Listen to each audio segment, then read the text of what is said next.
So let's get the read from Tyler Merritt. He's a former Army Special Ops Commander. Commander, very good to have you. What do you make of this? Well, this is a step in the right direction. It's been a long time coming. I just medically retired myself in 2017, and I got to live through the nightmare that is the wait process. It hasn't gotten better. In some cases, it's gotten much worse, and in some cases, it's led to tragedy. I've got a company with about 200 employees, most of which veterans and veteran spouses, and we lost one a few months ago due to suicide.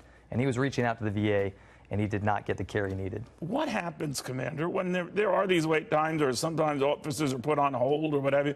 What's wrong? I mean, they were supposed to address this years ago, and they just can't seem to get a handle on it. I don't know what would change here with this legislation, but what's the problem? We got to look at making it incrementally better. The VA, the individuals there are amazing. They've reached out to us several times with this instance and other instances and how to improve. But what it really boils down to is you need strong leadership. You need a commander-in-chief that's willing to put someone in place and take off the handcuffs that have been there before and let them do what needs to get done.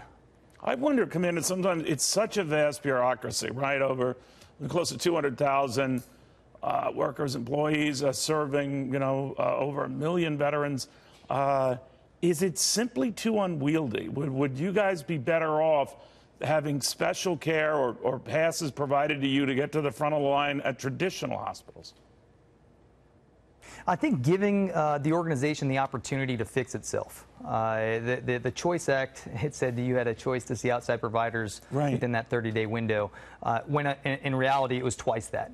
And again, I can attest to it's sometimes much longer than twice that. The only way to really fix this is from that top down. And we've put people in the past in charge. General Shinseki, when I was at West Point, what an incredible leader and what an incredible scapegoat for when things go bad. If you put someone in place that has the ability to make change, but then you don't allow them the authority, you can't do anything.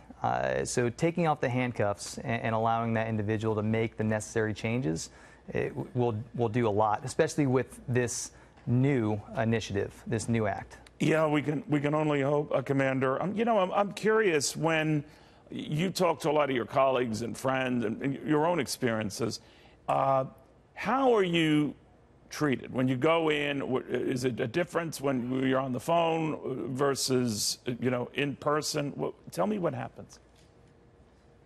And I'll tell you that it's a combination of things. You have an organization that is using very archaic means to track and organize people.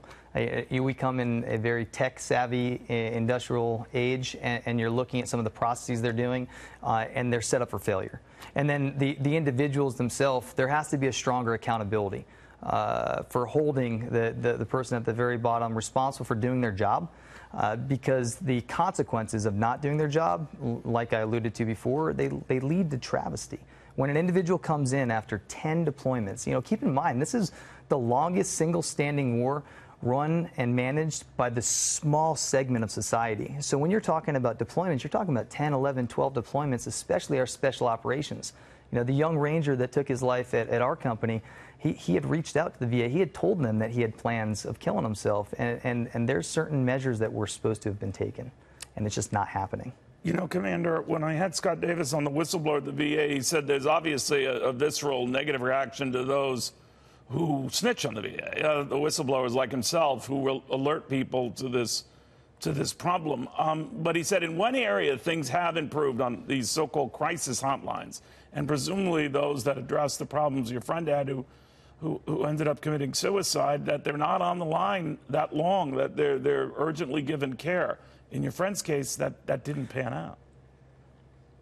The hardest thing is the collaboration between state, local, governmental organizations. A lot of it's that breakdown in communication, the overlap of services that people just aren't aware of.